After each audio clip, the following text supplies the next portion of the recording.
y otro día, si acaso, podemos hacer una charla en un espacio con proyección, porque los problemas del medio ambiente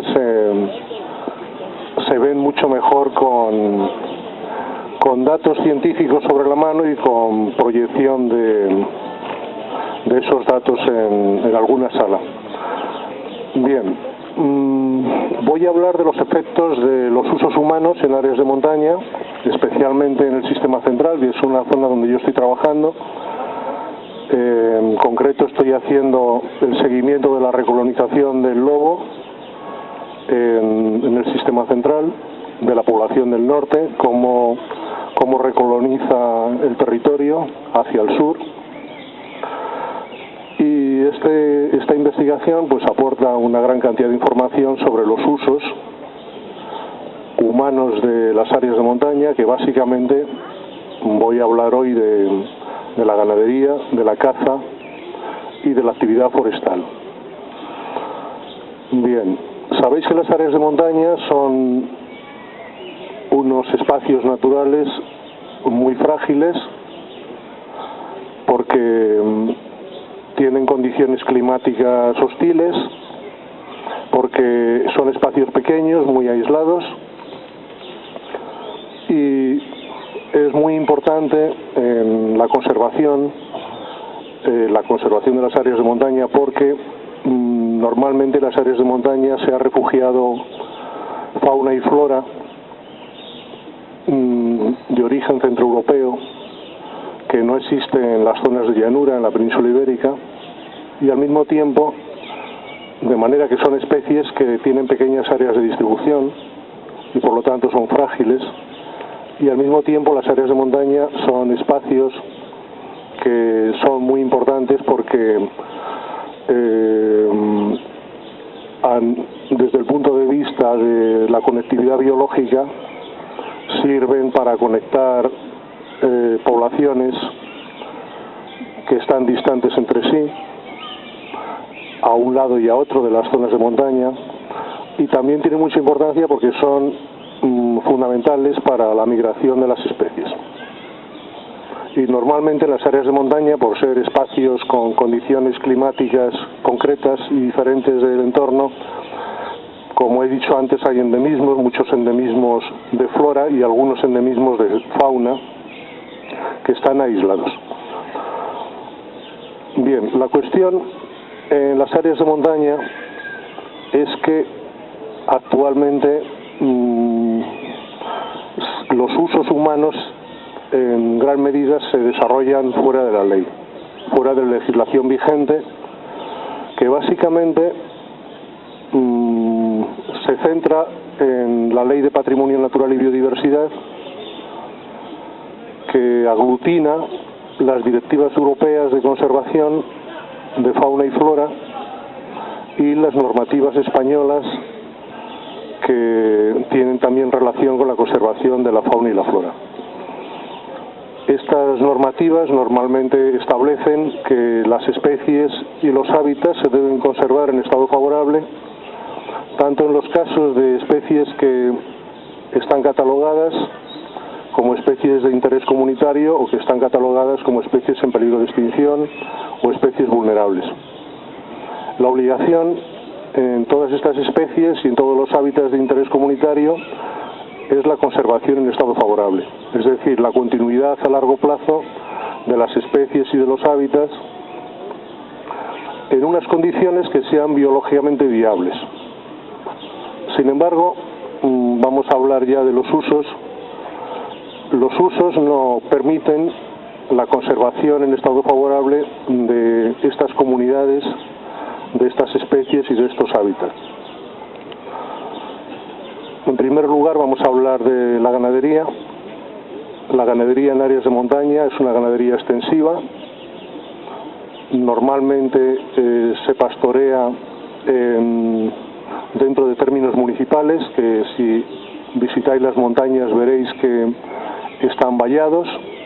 Hay vallas en las cuerdas, hay vallas en las laderas que normalmente limitan los términos municipales, y también en fincas privadas que también están valladas. como digo, se pastorea de manera libre, es decir, es un pastoreo sin custodia, los rebaños están sin custodia de pastores y se desplazan de manera libre. En la zona de alta montaña, normalmente la ganadería es de ganado vacuno y caballar, y en las zonas periféricas, y sobre todo hacia el este y el oeste, hay también algo de ganadería de oveja y también hay algo de ganadería de cabra. Estas ganaderías de oveja y de cabra sí mantienen una estructura económica de puestos de trabajo, pero la ganadería de vacuno y de caballar no, porque, como digo, no está custodiada. Esta ganadería no custodiada tiene muchos problemas porque al pastorear de manera libre inciden sobre las especies de flora que son más apetecidas por el ganado, de manera que estas especies se encuentran en riesgo, y al mismo tiempo inciden también, puesto que sobre todo en esta época en verano el ganado se concentra en los cauces, en los ríos de montaña, los contaminan y eutrofizan completamente las aguas de estos ríos, con lo cual en los ríos desaparece toda la biodiversidad, todas las especies o muchas de las especies que no toleran la eutrofización y la contaminación, y al mismo tiempo los hábitats vegetales se resienten porque la ganadería consume la vegetación. Otro problema es que la ganadería sustituye a la fauna salvaje de herbívoros, con lo cual, al estar los pastos limitados, los herbívoros salvajes se encuentran en densidades muy pequeñas. Bien, la actividad ganadera, lógicamente, debería estar regulada. Deberíamos contar con pastores especializados que sepan pastorear, que mantengan al ganado lejos de las comunidades vegetales más sensibles y que mantengan lógicamente al ganado lejos de los cauces que naturalmente se contaminan, como hemos dicho. Esto solo es posible a base de formar pastores que puedan contribuir al pastoreo de una manera más eficiente para lo que llamamos desarrollo sostenible. Y actualmente no se está haciendo, por lo tanto no hay un reparto de rentas en la zona de montaña. Hay unos ganaderos que tienen mucho ganado libre y que explotan sin ayuda de ningún pastor y sin proporcionar ninguna clase de custodia. Bien, a esta situación se le une la actividad forestal, que también incide de la misma manera que la actividad ganadera. Como sabéis, la actividad forestal en las áreas de montaña, que son las áreas donde más crecen las especies, donde hay un mayor desarrollo de las especies que son el objetivo de la actividad forestal, que son los pinos, pues lo que ha hecho la administración es potenciar la ampliación del área de las especies a lo largo de los últimos 100 años, especialmente en el caso del pino silvestre y del pino piñón y del Pinus pinaster. Se ha ampliado a más del doble el área de distribución natural, y estos pinares se están explotando por aclareo sucesivo, que consiste en que un pinar se va extrayendo la madera que es más rentable, que es la madera de mayores diámetros, y se va clareando hasta que en un momento dado existen unos pinos que son los pinos padre, que son los que regeneran el pinar y que a través de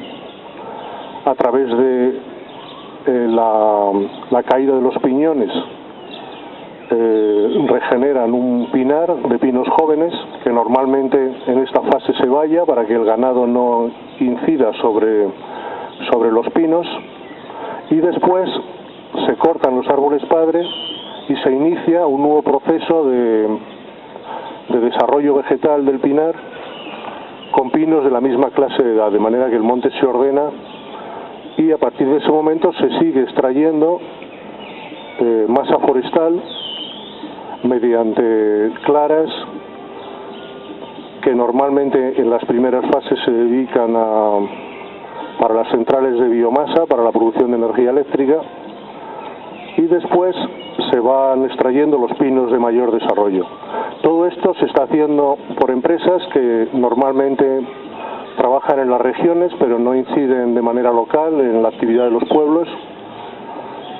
Actualmente se ha mecanizado tanto que un solo operario con una máquina apea los pinos, los descorteza, los trocea y los carga en un camión, de manera que un solo operario con una máquina puede desarrollar la actividad que antes se desarrollaban muchas personas, de manera que estas empresas y este sistema de explotación no está generando empleo. Y por otro lado hay un problema, y es que los pinos acidifican el suelo. En época invernal caen muchas ramas, con lo cual hay una saturación en los cauces de vegetación que eutrofiza, igual que eutrofizan las heces del ganado. Al mismo tiempo, para la limpieza de los montes se están quemando las leñas, de manera que todos estos minerales que están en las leñas quemadas se incorporan directamente también a los cauces y contribuyen a la eutrofización. Y hay otro problema que es muy importante para la biodiversidad, y es que la explotación del pinar en todas las fases ahora, con metas parecidas a las del combate o lo que es la prevención de los fuegos, lo que hacen es que erradican toda la vegetación de matorral que hay en el pinar, que son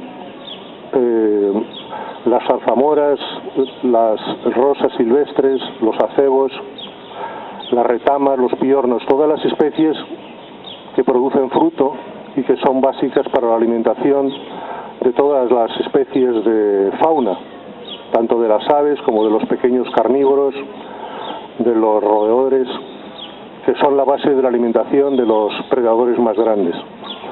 Con lo cual, conjuntamente, lo que está ocurriendo es que la actividad ganadera y la actividad forestal están reduciendo consistentemente la productividad primaria de los hábitats vegetales e inciden no solo en la pérdida de frutos y en la pérdida de hoja para el consumo de los herbívoros, sino que también están reduciendo las posibilidades de alimenticias de los herbívoros salvajes, que son las presas de los grandes depredadores.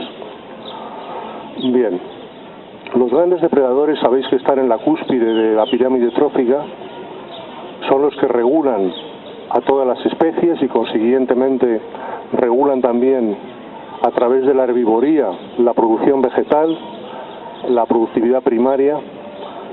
Y al faltar los grandes depredadores, porque en el sistema central se ha establecido recientemente el lobo y hay unos pocos lobos, pero también se extinguió el oso, también se extinguió el lince, de manera que estas comunidades no están bien reguladas por los grandes depredadores, están reguladas de otra manera. De manera que hay distorsiones grandes en los ecosistemas y fundamentalmente lo que se observa es que el ganado ha sustituido totalmente a los herbívoros salvajes. Se puede hacer un muestreo en un día de 10 a 20 kilómetros por áreas de montaña, se pueden observar 50 vacas y 15 caballos en el muestreo y se pueden observar 3 corzos. 3 corzos son a una media de 15 kilos, 45 kilos de biomasa viva de herbívoro. Si se observan 50 vacas, estamos hablando a una media de 300 kilos, de 15.000 kilos de biomasa de herbívoro doméstico. Con lo cual hay una diferencia entre 45 kilos y y 15.000 aproximadamente de 300 veces. 300 veces la biomasa por encima de herbívoros domésticos que de herbívoros salvajes. Con lo cual, como veis, los ecosistemas están totalmente alterados. Y no existe alimento para la comunidad de consumidores ni para la comunidad de herbívoros y de frugívoros. Bien, la caza viene a contribuir todavía más a agudizar el problema, porque la caza lo que está haciendo es que tampoco deja rentas locales en los pueblos a nivel de trabajo, sí deja pequeñas rentas locales en los ayuntamientos, porque los ayuntamientos hacen subastas de la caza y hay un grupo de cazadores que pueden ser médicos de Madrid o ingenieros de Cuenca, que son los que pujan en la subasta y los que se llevan la adjudicación y los que cazan durante un año en el término municipal.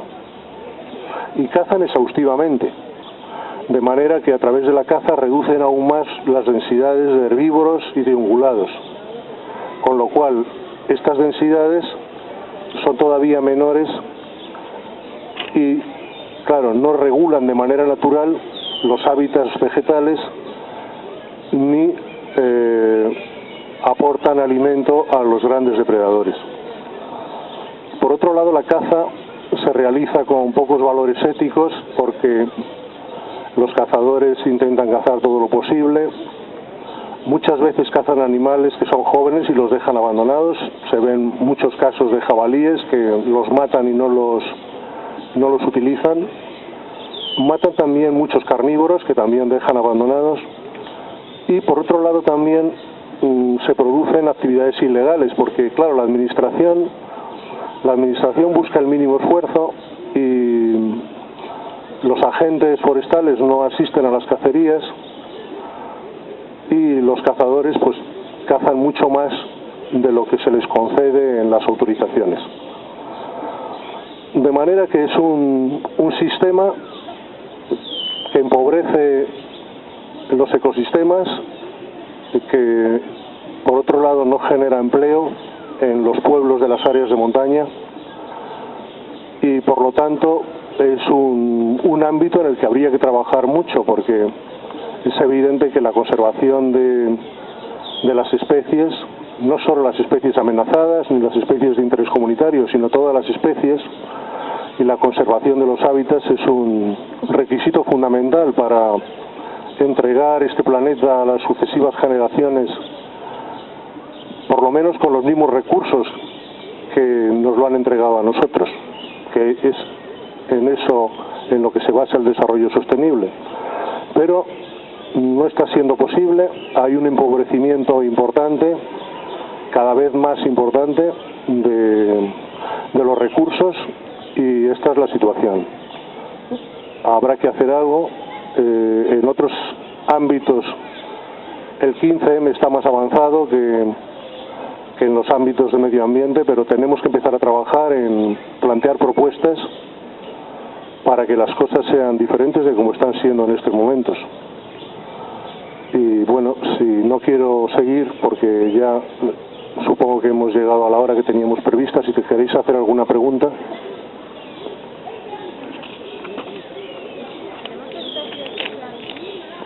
Espera que me apunte.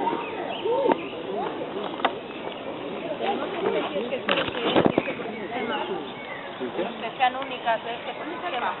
¿Del sistema central? Bueno, pues hay muchas.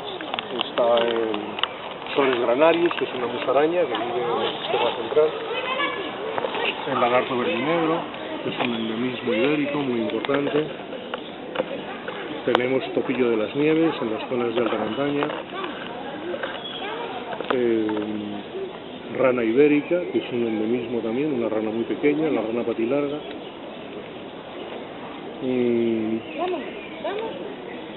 Bien, bueno, hay una serie de especies que tienen mucho valor y que sí que están presentes en estos ecosistemas.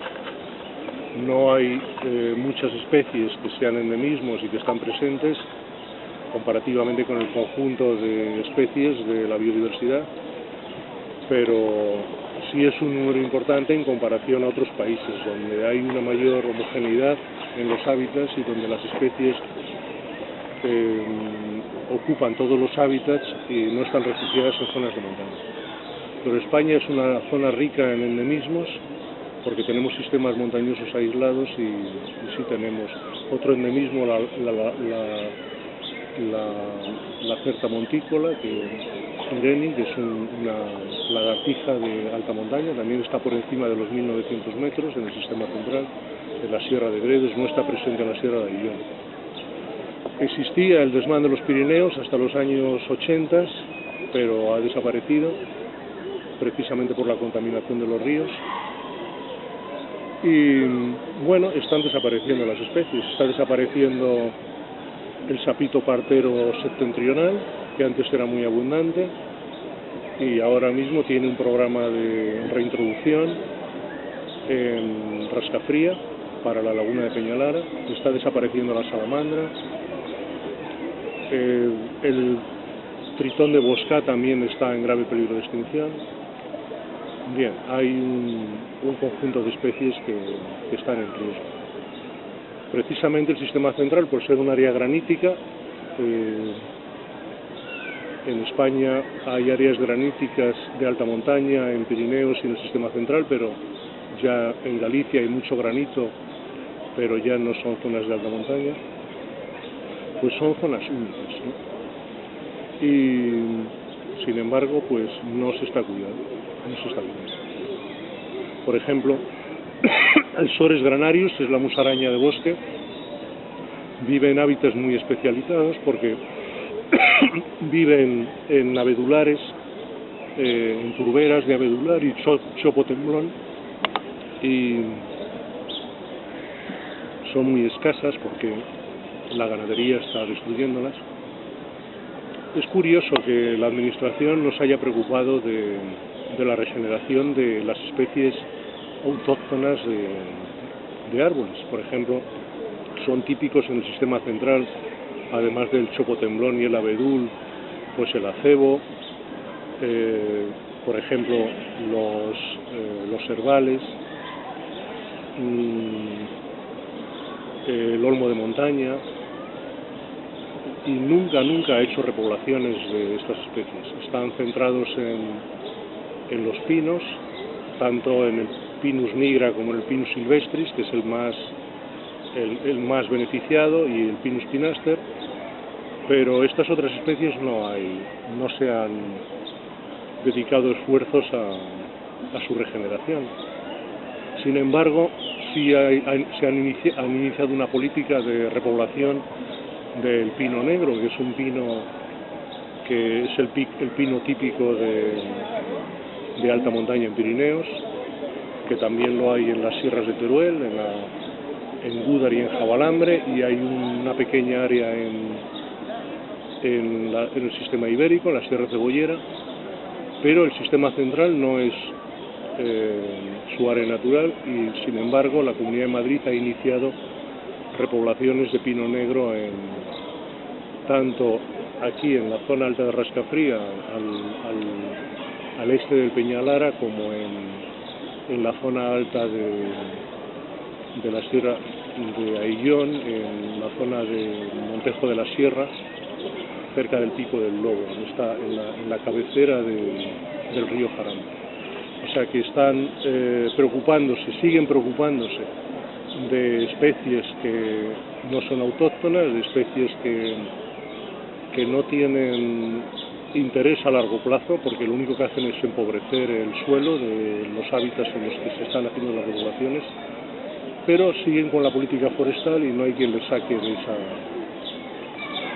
esa escuela. Y por lo tanto es una pena porque todos estos recursos son a largo plazo muy importantes. Ahora mismo ya Parques Nacionales, por ejemplo, ha parado las cortas de pinos en el Pinar de Balsaín, que sabéis que es una finca que pertenece a Parques Nacionales, porque no hay demanda de madera de pino silvestre, de pino de Balsaín, que sabéis que es muy famoso, pero no hay demanda. Hay cargaderos ahí En la Cebeda, que es una zona de Balsaín, hay cargaderos con miles de toneladas de pino de Balsaín desde el año 2010, sin que tenga salida para la industria forestal. Madera que se está estropeando porque sabéis que el pino se azulea y pues, hay unos hongos, que es el azulado de la madera, que se azulea y se pudre y no es apta para fabricar muebles ni vigas, porque ya no acepta, siempre ya permanece azuleada y ya no acepta los colores ni los barnices, con lo cual la presentación de la madera es muy mala. Y sin embargo se siguen las prácticas forestales y no se está creando masa forestal de especies nativas, que es lo que realmente a largo plazo hace que la biodiversidad sea rica. Luego hay otro problema importante que no se está teniendo en cuenta, y es que las especies salvajes autóctonas no viven en todos los hábitats, y concretamente en el pinar pues hay muchas especies que no viven. Y además, si habéis visto el sistema central, pues hay una cota a partir de la cual se están haciendo las repoblaciones, con lo cual hay unas zonas que son de masa de rebollo, que es Quercus pyrenaica, y otras masas que son de pino silvestre, que tienen una separación brusca entre unas y otras, con lo cual hay una fragmentación muy importante para los hábitats de las especies, que no se pueden conectar poblaciones debido a esa fragmentación que produce que el hábitat sea diferente. Y un punto muy importante que se podría mencionar, y es que ha habido un periodo muy bueno en el sistema central de regeneración del rebollo, del roble, debido a que los españoles hemos estado menos necesitados durante las últimas décadas de madera para quemar en las chimeneas en los pueblos. Ahora ya tienen otros sistemas de calefacción, con lo cual la necesidad de madera era menor. Y por otro lado, se ha reducido considerablemente el pastoreo de ganado caprino, que era el que incidía fundamentalmente sobre los bosques de rebollo, porque consume mucha lignina. Entonces ha habido una época muy buena de regeneración de los rebollares.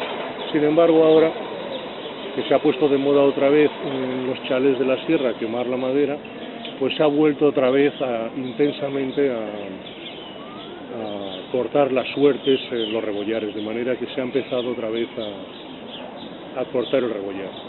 No se está cortando todo el rebollar, pero sí se están cortando por aclareo todos los rebollos más grandes, que son los que realmente tienen más valor para quemar en las chimeneas, y se están dejando los rebollos más pequeños. Pero el problema es que no solo se están quitando los rebollos grandes, sino que se está haciendo lo mismo que se está haciendo en el pinar, y es que se está procediendo a la limpieza del rebollar. Se está quitando toda la masa arbustiva, que es la que produce fruto, y se está dejando el rebollar limpio, con lo cual esos bosques ya no tienen capacidad para alimentar a las especies, fundamentalmente porque en los rebollares hay mucho pastoreo. Entonces el rebollo en verano, la hoja del rebollo es muy consumida por el ganado vacuno. Entonces el ganado vacuno lo que está haciendo es que elimina todo el follaje de los rebollos hasta una altura determinada, y las otras especies de menor talla ya no tienen acceso. Por ejemplo, los corzos u otras especies ya no tienen acceso a consumirlo. Entonces hay un empobrecimiento muy generalizado,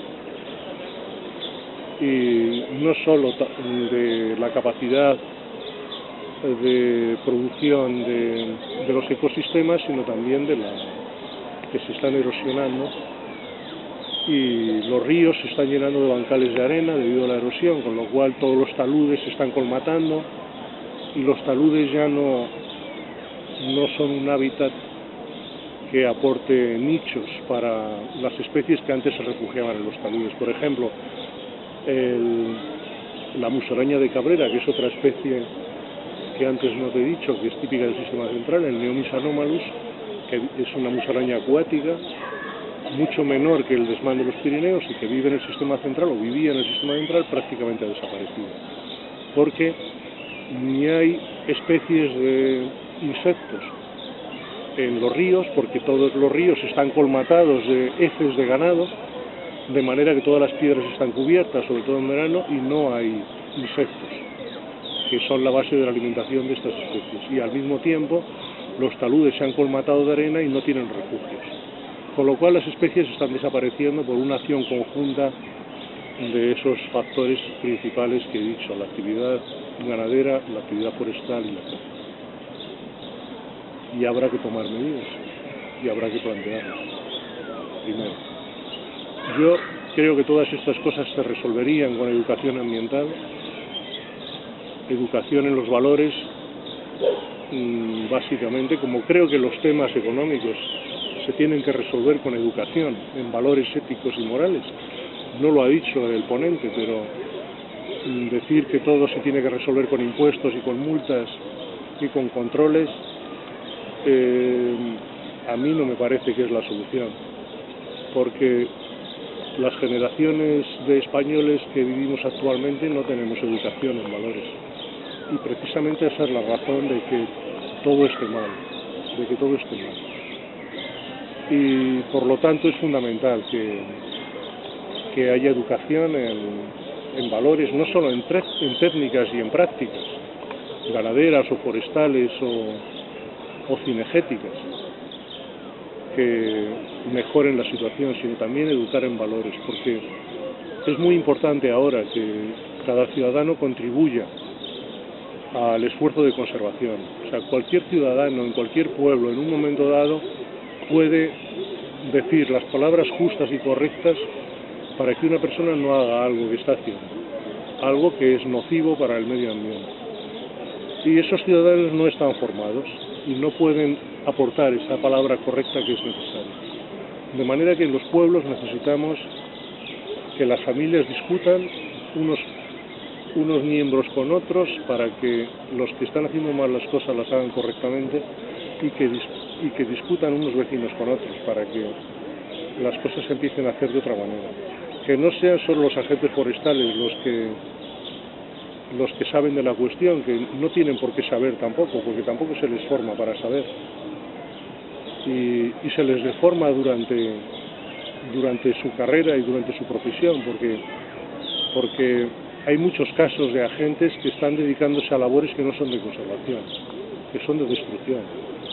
Y bueno, pues os podéis imaginar los agentes forestales que matan en el Parque Nacional de Sierra Nevada 3.000 cabras monteses al año para regular la población, para que las cabras no incidan negativamente en los hábitats vegetales de alta montaña en Sierra Nevada. Pues esos agentes no se han formado en sus carreras para pasarse todo el año con un rifle en el coche matando cabras monteses. No, esos agentes se han formado para conservar la naturaleza. Sin embargo, se les dedica durante todo el año a cazar cabras monteses para regular la población. ¿Por qué? Porque se está pretendiendo conservar la cabra montés en unas condiciones artificiales, porque no hay grandes depredadores que regulen a la cabra montés. Entonces las cabras monteses no se pueden cazar deportivamente en un parque nacional, y el trabajo lo tienen que hacer los agentes forestales, con lo cual estos agentes forestales, que están traumatizados en muchos casos porque no pueden cumplir su labor, pues son los que tenemos y son los trabajos que están haciendo. Entonces hay muchas cosas que cambiar, muchas cosas, porque la naturaleza se está acabando. Yo quería hacer otra pregunta para las personas. Yo quería preguntar, ¿aquí en el sistema central se da en algún sitio el lobo? Porque yo tengo familia que es ganadera en el Valle del Lozoya, en Cabrero, y dicen que hay animales que parece que han muerto de lobos. Parece ser que hay perros asilvestrados más que lobos, zona central, no sé, no. Y otra cosa que quería preguntar, yo hace poco estuve por Peñalba de la Sierra, en la Sierra de Ayllón, y hay bosques inmensos de pinos muertos, pero unas extensiones tremendas. ¿A qué se puede deber eso? Aparte de que hay la oruga esta, la procesionaria, es una cosa tremenda, pero ¿es capaz ese animal de cargarse un bosque o es por el clima que a lo mejor no hace el frío necesario? ¿Sabes algo? Bueno, te contesto la primera pregunta. El año, y luego la segunda, no te preocupes. El año pasado, en el año 2011, por primera vez desde hacía 50 años, ha habido cría de lobo en la Comunidad de Madrid, dentro de la Comunidad de Madrid. No como dice la administración, que son lobos que vienen de Segovia y que no están en la Comunidad de Madrid. Bien adentro de la Comunidad de Madrid, concretamente en el Valle del Lozoya. Un pequeño grupo familiar que hay que proteger, porque eso es un tesoro.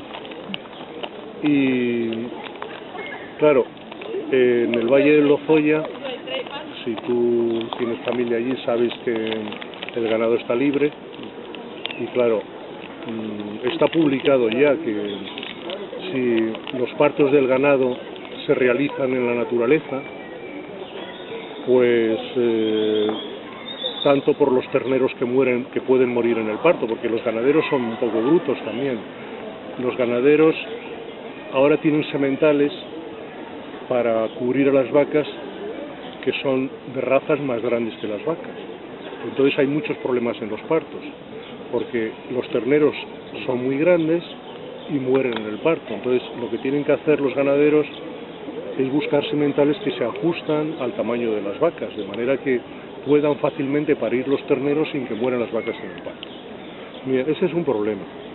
En segundo lugar, como te digo, está publicado que en los lugares donde las vacas paren en la naturaleza y mueren los terneros, o hay restos de placentas y restos del parto, pues estos casos predisponen a los grandes depredadores para el consumo de ganado. Y entonces lo que habría que hacer es, hay que hacer muchas cosas. Desde luego el ganado se debe custodiar. Por otro lado, no se debería dejar a las vacas tener partos en la naturaleza, porque se predispone a los depredadores. Y con la custodia y con reduciendo las posibilidades de que los grandes depredadores se especialicen en ganado, en su alimentación, pues se podrían reducir considerablemente los daños al ganado. Naturalmente con una política de pago de los daños, que este año la Comunidad de Madrid ya ha publicado en el boletín oficial una orden para pagar los daños, cosa que no tenían hasta el momento. Lo de los pinos de Peñalba y de otras zonas, pues evidentemente sí, hay muchos problemas. Hay muchos problemas por la procesionaria, que evidentemente está matando a los pinos, porque ya no se pueden utilizar insecticidas libremente como se hacía antes, y entonces la procesionaria está incontrolada. Es un problema de las masas monoespecíficas. En las masas monoespecíficas, que es lo que es rentable para los forestales, pues hay una proximidad muy grande de unos árboles a otros, sin haber barreras entre las especies. Si fuera una masa mixta donde había árboles, hayas, robles, había pinos, hayas, robles, abedules, y donde los pinos estaban más distantes, pues el trasiego de la procesionaria sería menor, pero claro, no sería mucho menor, porque claro, sabes que las mariposas de procesionaria pues hacen vuelos largos y llegan a cualquier sitio. Pero bueno, no habría tanta incidencia, pero al haber masas monoespecíficas, pues la procesionaria está incidiendo consistentemente. De hecho, hay un pinar en Umbralejo, entre Umbralejo y Valdepinillos, al sur de Galve de Sorbe, que debe tener 6.000 o 7.000 hectáreas y están prácticamente muertos todos los pinos por la procesionaria. No en alta montaña, pero sí entre 1.400 y 1.700 metros prácticamente todos los pinos están muertos. Luego hay otro problema con los pinos, y es que el óptimo forestal es crecer en espesura para aprovechar todos los recursos hídricos. Ya habrás visto que las repoblaciones de pinos pues están todos muy juntos. Entonces, ¿qué pasa? Hay dos funciones que agradecen los forestales en esos casos. Una, que hay una autopoda de los pinos, porque al no haber luz al no haber luz en el pinar, excepto en las copas, las ramas inferiores mueren, con lo cual los pinos van creciendo y se van autopodando y se van generando unos fustes limpios, que luego son maderables porque no tienen nudos, son muy maderables. Bien, eso es una ventaja forestal, pero es un problema, la alta densidad de pinos es un problema, porque son pinos muy delgados, porque claro, al crecer con tanta densidad son pinos muy delgados, entonces son pinos que no son como estos, que tienen una copa, pero tienen una copa ajustada a las necesidades, pero luego tienen un tronco que es grueso. Si hay una nevada intensa, este pino la aguanta, porque por más que cargue la nieve en la copa, el tronco es muy grueso y la sujeta. Pero en los pinos estos pequeños, cuando nieva, se carga toda la nieve arriba y como las copas como los troncos son muy finos, los pinos caen y mueren. Y habrás visto que hay zonas arrasadas por las nevadas. Entonces, son los dos factores principales que si te das cuenta, estás viendo que no es rentable. O sea, no es rentable, además de que no hay mercado. No es rentable porque hay una gran mortalidad de los pinos. Entonces, hay unos presupuestos muy altos que estamos pagando los ciudadanos para las repoblaciones, para los trabajos culturales, para crear una masa forestal que sea maderable y que sea explotable en el futuro, y hay una gran mortalidad. Y al final llegamos al punto de que no hay mercado, porque pasa como con el carbón. Es más rentable, es más económico traer la madera de fuera que producirla aquí, porque producirla aquí es caro, porque no son ambientes ecológicos de gran producción, salvo por ejemplo zonas de Galicia, zonas de Cantabria, pero no son ambientes ecológicos de gran producción, las zonas continentales. Por lo tanto, esa es la problemática que hay, es la problemática, no estamos bien encaminados. Yo te quería preguntar si era posible que si dejáramos de reforestar y de tocar todo, esto se regenerara por sí solo. Quiero decir, si hay una zona de montaña que es más apta para un tipo de árbol, que ese árbol por sí mismo, aunque quedaran muy poquitos ejemplares, en un momento dado, si dejamos de meter la mano nosotros, que ese árbol volviera a ocupar ese espacio, porque es el que le corresponde. Sí, eso está ocurriendo con algunas especies, pero en ambientes donde no hay ganadería. Por ejemplo, está ocurriendo con la sabina. Conocéis la sabina, Juniperus turífera, que es una especie de zonas calizas de mesetas altas en la España continental. Por ejemplo, no sé si habéis fijado en Calatañazor, en Soria, en Abejar, aquí cerca en Guadalajara, en Tamajón. Hay sabinares también en Chaorna, Judes, en Maranchón, en Guadalajara, en el este de Guadalajara, en el nordeste. Pues la sabina se está regenerando de manera espontánea gracias a que ya no hay ganadería en esas zonas. Está ocurriendo lo mismo con el enebro. Toda la orla sur del sistema central pues se está regenerando el enebro rapidísimamente. Lo mismo está ocurriendo en Teruel, en Castellón, en el norte de Cuenca. O sea, todo lo que son especies de coníferas, porque la sabina y el enebro son coníferas, en zonas donde no hay ganadería, pues se está regenerando rapidísimamente. Pero en las zonas de montaña el problema es la ganadería. Como esos hábitats que están tan explotados forestalmente no tienen alimento durante la época más crítica, que es esta precisamente, es el verano, pues resulta que la ganadería come todo. Entonces es imposible que se regeneren esas especies en las zonas ganaderas de montaña, imposible. Tenía que ser a base de limitar los usos ganaderos a determinadas zonas, y eso no se está haciendo. Y mi pregunta va sobre eso, era ¿qué opinan los ganaderos a esto?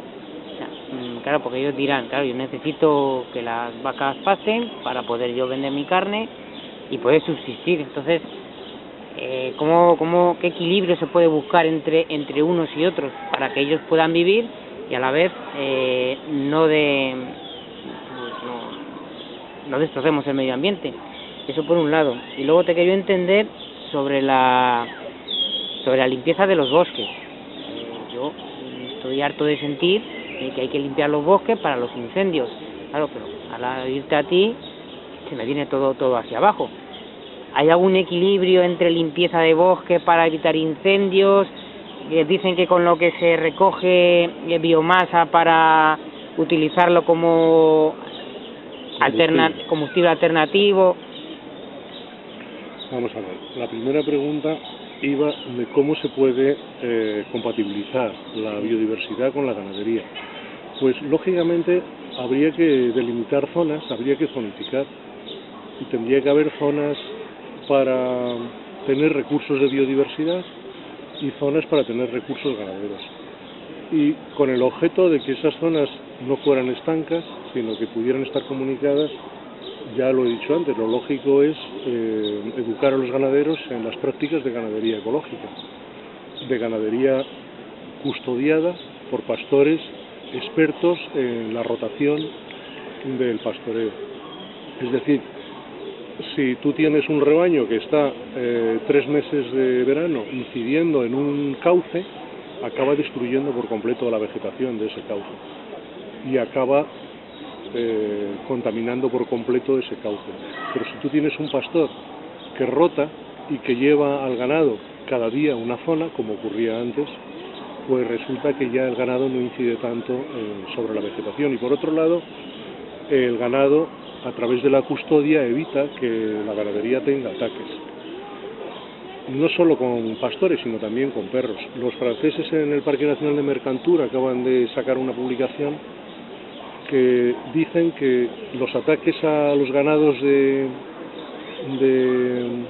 ovejas en Mercantour, que sabes que hace 10 años han llegado los lobos de los Apeninos de Italia, que en Francia llevaban 50 años sin tener lobos, pues ahora tiene una población de casi 60 lobos, y dicen que con unos perros bien adiestrados se evitan la mayoría de los ataques, solo con unos perros bien adiestrados.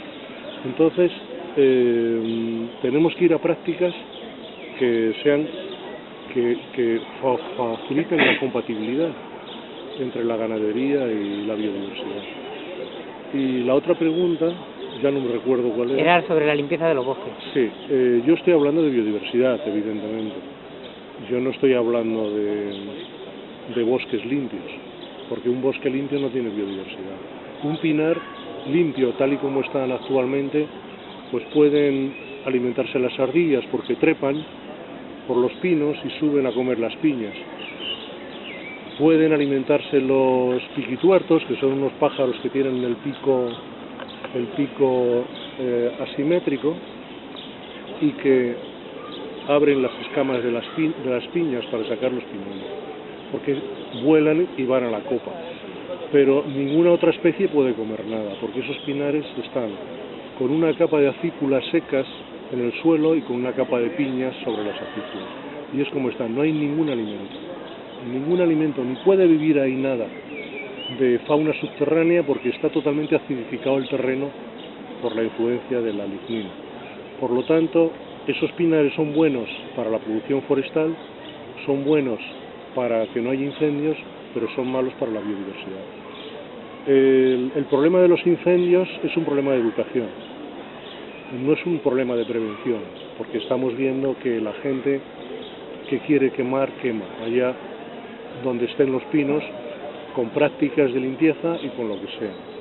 Abren cortafuegos gigantes de 30 metros de anchura, abren pistas, abren toda clase de vías para evitar los incendios, los limpian los pinares, y aún así quien quiere quemar, quema. Por lo tanto, la única manera de evitar los incendios es con prácticas educativas. Hay que investigar por qué la gente quema y hay que cambiar las actitudes humanas. Pero si no investigas por qué la gente quema y cuáles son las razones que tienen, no puedes establecer buenos sistemas educativos para combatir esa situación, y eso no se está haciendo. Las políticas de reforestación son hechas por las comunidades autónomas y entiendo que se asesoran por medio de especialistas para saber cómo se tiene que reforestar. Y quería saber quiénes son esos asesores o cómo... Bien, las políticas de repoblación forestal se realizan básicamente con fondos europeos que canaliza el Ministerio de Medio Ambiente, ahora Agricultura y Medio Ambiente. El Ministerio de Agricultura y Medio Ambiente, y antes el Ministerio de Medio Ambiente, pues las únicas prácticas que tiene desde hace años son prácticas de prevención de incendios. No tiene prácticas de mejora de la biodiversidad, de repoblación de especies autóctonas, de creación de bosques mixtos. No, esas prácticas no las tiene. Básicamente son prácticas de prevención de incendios, con lo cual todas las ayudas van canalizadas en esa dirección. Y luego las comunidades autónomas, que son las que gestionan el bosque, para obtener beneficios, estamos hablando ya en el otro lado, tú estabas hablando de inversión. La inversión es para prácticas de limpieza y de prevención. La explotación la realizan las comunidades autónomas y está orientada básicamente a obtener beneficios. Las empresas a las que contratan y las administraciones, sin que haya un reparto de beneficios a nivel local, salvo en las zonas donde hay mancomunidades, en Cuenca, en Soria, donde sí hay reparto de beneficios, pero en las otras zonas no. Y esa es la situación.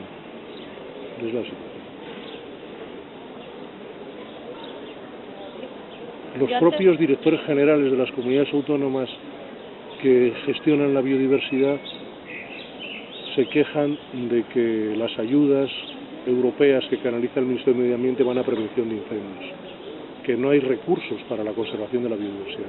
Los propios directores generales son técnicos que, como en esta vida hay de todo, igual que este hombre hablaba de... asesoran de personas que les puedan indicar qué es lo que hay que hacer para mejorar la situación. No se asesoran porque en España hay un divorcio entre la investigación científica y la gestión.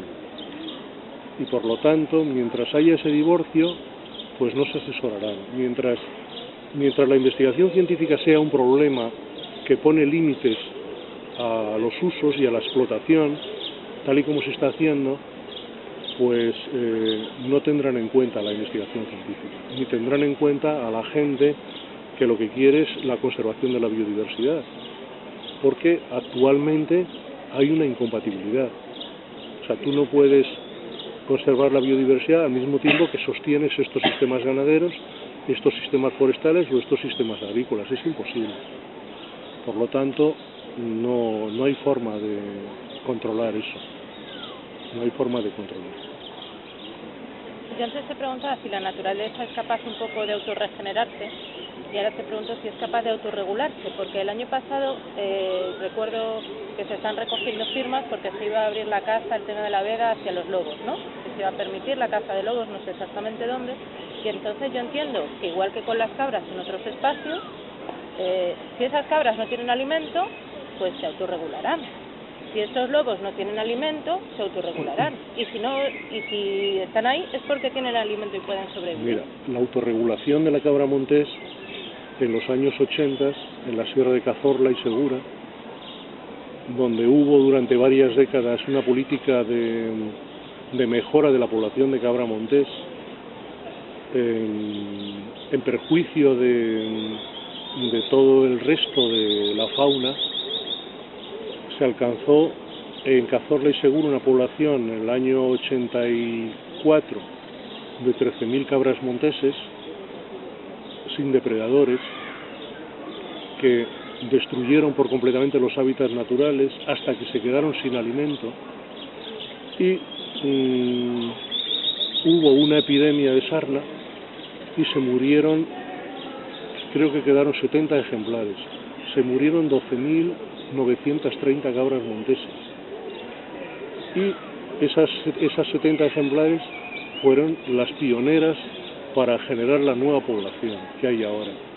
Entonces tú dices, ¿cómo se autorregula la naturaleza? Pues la naturaleza se autorreguló en ese momento, desapareciendo casi por completo el esfuerzo, el resultado del esfuerzo de la política de gestión de la fauna en la Sierra de Cazorla y Segura de varias décadas. Con lo cual, toda la inversión que los españoles hicimos en guardería para evitar la caza de la cabra montés, y en medidas para que la población de cabra montés aumentara, se perdió por completo. Toda la inversión que hicimos. Entonces, naturalmente que la naturaleza se autorregula, pero se autorregula mediante catástrofes, como en este caso los pinares de pino silvestre del norte de Guadalajara, que claro, desde el punto de vista forestal es una catástrofe. Yo como conservacionista me siento satisfecho de que esos pinos estén desapareciendo, porque es la única manera de que se regeneren otras especies. No quiere decir que todo sea así, porque en algunos espacios naturales los propios técnicos de la conservación, pero ya son técnicos de la conservación, están tomando medidas a favor de la conservación. Por ejemplo, en el Parque del Ayedo de la Tejera Negra, que está en Guadalajara, la directora del parque ha establecido criterios de entresacado de pinos en zonas donde se está regenerando el rebollo. Porque hay una cosa que es evidente, y eso también tenemos que admitirlo. En España se ha abusado tremendamente. La transhumancia, la ganadería extensiva durante muchos años, con las prácticas que tenía de fuego, porque los pastores quemaban todos los montes en España hasta los años 70, ha destruido por completo la vegetación. España, si ves España, es un paisaje árido donde últimamente, con algunas repoblaciones, existe algo de vegetación. Bien, sí es una cosa evidente que en esos ambientes tan estériles, debido a la erosión, los pinos han sido necesarios para generar unas condiciones hídricas y unas condiciones de sombra para que se hayan podido establecer otras especies que necesitan agua y sombra para establecerse, por ejemplo las cuercíneas. Y gracias a eso se ha regenerado el rebollar. Pero ahora el rebollar, que tiene mucho más potencial en cuanto a sostenimiento de la biodiversidad que el pinar, el rebollar debería ser apoyado. Y lo están haciendo en los pinares del Ayedo de la Tejera Negra. Están entresacando pinos para que se siga regenerando el rebollar. Parques nacionales lo está haciendo, por ejemplo en Quintos de Mora, que es una finca de parques nacionales, en Montes de Toledo, que es una zona de alcornocar y de encinar, pues también está quitando los pinos. Y están empezando a hacerlo en Balsaín y en otras fincas. Por ejemplo, en Granadilla, que está en Extremadura, donde tienen un proyecto de reintroducción del lince. Pero lo está haciendo parques nacionales, no lo están haciendo que tiene la obligación de proteger. No lo están haciendo las comunidades autónomas. Lo del lobo que te comentaba, que se iba a abrir la veda de caza y tal, ¿esto tú sabes algo? Bueno, en cuanto ha llegado el Partido Popular al poder en Castilla-León, porque el lobo al norte del Duero tiene un estatus diferente que al sur del Duero. Al norte del Duero es una especie que se puede explotar en compatibilidad con el mantenimiento en estado favorable de sus poblaciones, es decir, es especie cinegética, y al sur del Duero es una especie prioritaria, es una especie de interés comunitario prioritaria, es decir, la máxima categoría de protección a nivel europeo. Bien, entonces, al sur del Duero, Castilla-León no puede cazar, pero quiere cazar, y de hecho lleva cazando desde que se puso en funcionamiento la directiva en el año 92, creo. Bien. Sin embargo, lo quiere hacer legalmente, porque lo está haciendo ilegalmente. Fíjate, una comunidad autónoma que esté cazando una especie prioritaria, la máxima categoría de protección a nivel europeo, tranquilamente. Ten en cuenta que los únicos países donde el lobo se puede cazar en Europa es en España y en Grecia. En ningún otro país de Europa se puede cazar. O sea, fíjate a qué nivel estamos. O sea, es la misma situación de los fraudes y la misma situación de la economía sumergida y la misma situación de todos los problemas sociales que tenemos. Se refleja en el lobo, que se puede cazar en España y en Grecia.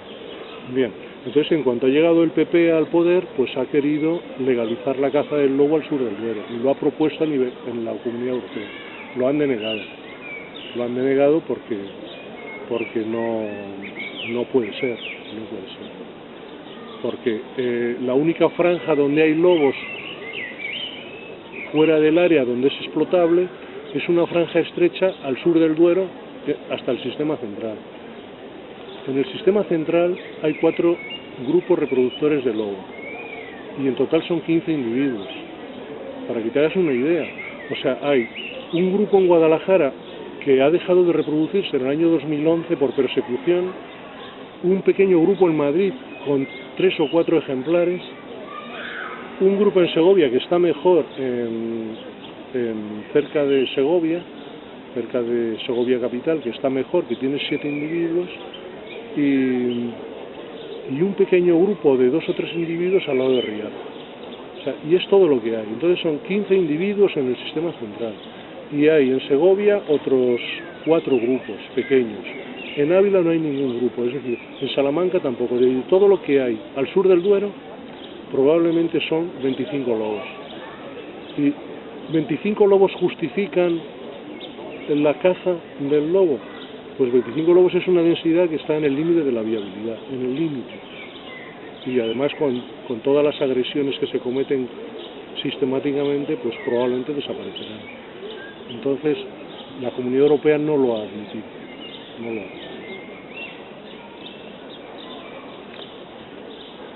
Bueno, pues ha sido un placer daros la charla. Y un día, si podemos, la podemos dar en un espacio con proyector, porque la información proyectada te haces una idea mucho mejor de la situación.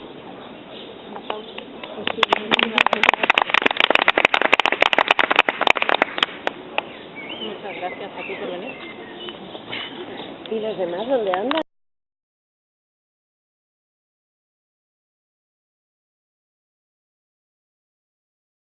Limitados, los herbívoros salvajes se encuentran en densidades muy pequeñas. Bien, la actividad ganadera lógicamente debería estar regulada. Deberíamos contar con pastores especializados que sepan pastorear, que mantengan al ganado lejos de las comunidades vegetales más sensibles y que mantengan lógicamente al ganado lejos de los cauces que naturalmente se contaminan, como hemos dicho.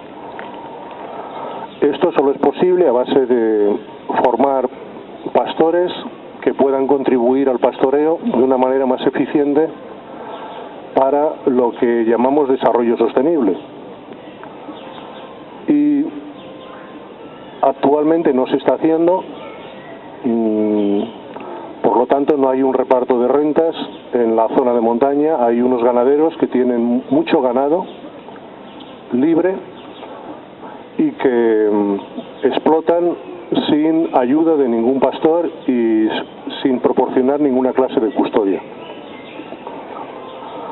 Bien, a esta situación se le une la actividad forestal, que también incide de la misma manera que la actividad ganadera.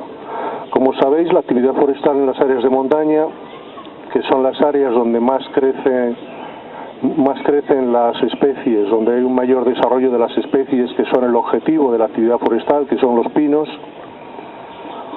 pues lo que ha hecho la administración es potenciar la ampliación del área de las especies a lo largo de los últimos 100 años, especialmente en el caso del pino silvestre y del pino piñón y del Pinus pinaster. Se ha ampliado a más del doble el área de distribución natural, y estos pinares se están explotando por aclareo sucesivo, que consiste en que un pinar se va extrayendo la madera que es más rentable, que es la madera de mayores diámetros, y se va clareando entre sí a un lado y a otro de las zonas de montaña y también tiene mucha importancia porque son fundamentales para la migración de las especies. Y normalmente las áreas de montaña, por ser espacios con condiciones climáticas concretas y diferentes del entorno, como he dicho antes, hay endemismos, muchos endemismos de flora y algunos endemismos de fauna que están aislados. Bien, la cuestión en las áreas de montaña es que actualmente los usos humanos en gran medida se desarrollan fuera de la ley, fuera de la legislación vigente, que básicamente se centra en la Ley de Patrimonio Natural y Biodiversidad, que aglutina las directivas europeas de conservación de fauna y flora y las normativas españolas que tienen también relación con la conservación de la fauna y la flora. Estas normativas normalmente establecen que las especies y los hábitats se deben conservar en estado favorable, tanto en los casos de especies que están catalogadas como especies de interés comunitario o que están catalogadas como especies en peligro de extinción o especies vulnerables. La obligación en todas estas especies y en todos los hábitats de interés comunitario es la conservación en estado favorable, es decir, la continuidad a largo plazo de las especies y de los hábitats en unas condiciones que sean biológicamente viables. Sin embargo, vamos a hablar ya de los usos. Los usos no permiten la conservación en estado favorable de estas comunidades, de estas especies y de estos hábitats. En primer lugar, vamos a hablar de la ganadería. La ganadería en áreas de montaña es una ganadería extensiva. Normalmente se pastorea dentro de términos municipales, y otro día, si acaso, podemos hacer una charla en un espacio con proyección, porque los problemas del medio ambiente se ven mucho mejor con datos científicos sobre la mano y con proyección de esos datos en alguna sala. Bien, voy a hablar de los efectos de los usos humanos en áreas de montaña, especialmente en el sistema central, que es una zona donde yo estoy trabajando. En concreto estoy haciendo el seguimiento de la recolonización del lobo en el sistema central, de la población del norte, cómo recoloniza el territorio hacia el sur. Y esta investigación pues aporta una gran cantidad de información sobre los usos humanos de las áreas de montaña, que básicamente voy a hablar hoy de la ganadería, de la caza y de la actividad forestal. Bien, sabéis que las áreas de montaña son unos espacios naturales muy frágiles porque tienen condiciones climáticas hostiles, porque son espacios pequeños, muy aislados, y es muy importante en la conservación de las áreas de montaña, porque normalmente las áreas de montaña se ha refugiado fauna y flora de origen centroeuropeo que no existe en las zonas de llanura, en la península ibérica, y al mismo tiempo, de manera que son especies que tienen pequeñas áreas de distribución y por lo tanto son frágiles, y al mismo tiempo las áreas de montaña son espacios que son muy importantes porque desde el punto de vista de la conectividad biológica sirven para conectar poblaciones que están distantes. Visitáis las montañas, veréis que están vallados, hay vallas en las cuerdas, hay vallas en las laderas que normalmente limitan los términos municipales, y también en fincas privadas que también están valladas. Como digo, se pastorea de manera libre es decir, es un pastoreo sin custodia, los rebaños están sin custodia de pastores y se desplazan de manera libre. En la zona de alta montaña normalmente la ganadería es de ganado vacuno y caballar, y en las zonas periféricas y sobre todo hacia el este y el oeste hay también algo de ganadería de oveja y también hay algo de ganadería de cabra. Estas ganaderías de oveja y de cabra sí mantienen una estructura económica de puestos de trabajo, pero la ganadería de vacuno y de caballar no, porque, como digo, no está custodiada. Esta ganadería no custodiada tiene muchos problemas porque al pastorear de manera libre inciden sobre las especies de flora que son más apetecidas por el ganado, de manera que estas especies se encuentran en riesgo, y al mismo tiempo inciden también, puesto que sobre todo en esta época en verano el ganado se concentra en los cauces, en los ríos de montaña, los contaminan y eutrofizan completamente las aguas de estos ríos, con lo cual en los ríos desaparece toda la biodiversidad, todas las especies o muchas de las especies que no toleran la eutrofización y la contaminación, y al mismo tiempo los hábitats vegetales se resienten porque la ganadería consume la vegetación. Otro problema es que la ganadería sustituye a la fauna salvaje de herbívoros, con lo cual al estar hasta que en un momento dado existen unos pinos que son los pinos padre, que son los que regeneran el pinar, y que a través de la caída de los piñones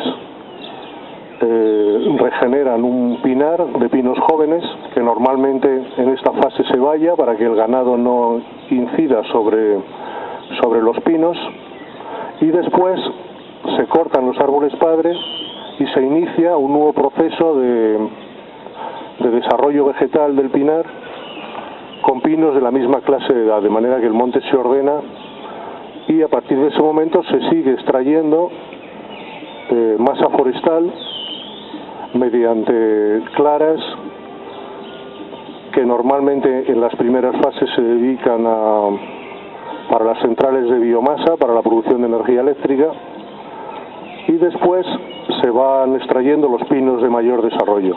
Todo esto se está haciendo por empresas que normalmente trabajan en las regiones pero no inciden de manera local en la actividad de los pueblos.